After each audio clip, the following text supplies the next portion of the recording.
ಮತೀಯ ವಿಚಾರಗಳೆಂದರೆ ಅತ್ಯಂತ ಸೂಕ್ಷ್ಮ ವಿಚಾರಗಳು. ಮತೀಯ ವಿಚಾರಗಳ ಬಗ್ಗೆ ಸ್ಪಷ್ಟ ನಿಲುವು ಅಗತ್ಯ ಅಂತ ಪೊತ್ತಿಗೆ ಮಠದ ಶ್ರೀ ಸುಗುಣೇಂದ್ರ ತೀರ್ಥ ಸ್ವಾಮೀಜಿ ಹೇಳಿದ್ದಾರೆ. ಮತಾಂತರ ನಿಷೇಧ ಕಾಯ್ದೆ ಜಾರಿಯಾದ ವಿಚಾರಕ್ಕೆ ಸಂಬಂಧಪಟ್ಟಂತೆ ಉಡುಪಿಯಲ್ಲಿ ಅವರು ಮಾಧ್ಯಮಗಳ ಜೊತೆ ಮಾತನಾಡಿದರು. ಇದು ರಾಜ್ಯ ಸರ್ಕಾರ ಕೈಗೊಂಡಿರುವ ಮಹತ್ವದ ನಿರ್ಧಾರ.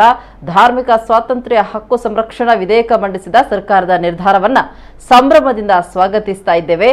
ಸಕಾಲಿಕ ಮತ್ತು ಅವಶ್ಯವಾದ ಕಾನೂನು ಜಾರಿಗೆ ರಾಜ್ಯ ಸರ್ಕಾರ ಮುಂದಾಗಿದೆ.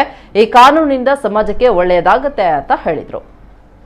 ವಾಸುದೇವಾಯ ಹರಯೇ ಪರಮಾತ್ಮನೇ ಪ್ರಣತ ಕ್ಲೇಶನಾಶಾಯ ಗೋವಿಂದಾಯ ನಮೋ ನಮಃ.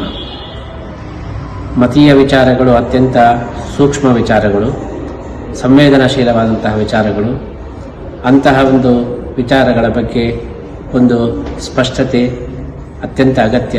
ಈ ನಿಟ್ಟಿನಲ್ಲಿ ಕರ್ನಾಟಕ ಸರ್ಕಾರ ಇದೀಗ ಮತಾಂತರದ ಬಗ್ಗೆ ಹೊರತರ್ತಾ ಇರತಕ್ಕಂತಹ ಈ ಧಾರ್ಮಿಕ ಸ್ವಾತಂತ್ರ್ಯ ಹಕ್ಕು ಸಂರಕ್ಷಣಾ ವಿಧೇಯಕ ಅತ್ಯಂತ ಸಕಾಲಿಕ ಮತ್ತು ಅವಶ್ಯಕ ಎಂಬುದಾಗಿ ನಾವು ಭಾವಿಸ್ತಾ ಇದ್ದೇವೆ.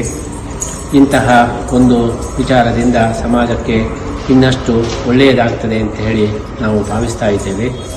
ಅರ್ಥಪೂರ್ಣವಾಗಿ ಮತಾಂತರ ಆಗತಕ್ಕಂತಹ ವಿಚಾರಕ್ಕೆ ಈ ಒಂದು ವಿಧೇಯಕದಿಂದ ಯಾವುದೇ ತೊಂದರೆ ಬರಲಿಕ್ಕಿಲ್ಲ.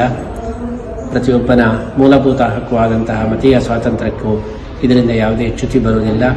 ಈ ದೃಷ್ಟಿಯಲ್ಲಿ ಈ ವಿಧೇಯಕ ಅತ್ಯಂತ ಸಕಾಲಿಕ ಮತ್ತು ಅತ್ಯಂತ ಸ್ವಾಗತಾರ್ಹ ಎಂಬುದಾಗಿ ನಾವು ಭಾವಿಸ್ತಾ ಇದ್ದು, ಇದಕ್ಕೋಸ್ಕರ ನಾವು ಕರ್ನಾಟಕ ಸರ್ಕಾರವನ್ನು ವಿಶೇಷವಾಗಿ ಅಭಿನಂದಿಸ್ತಾ ಇದ್ದೇವೆ.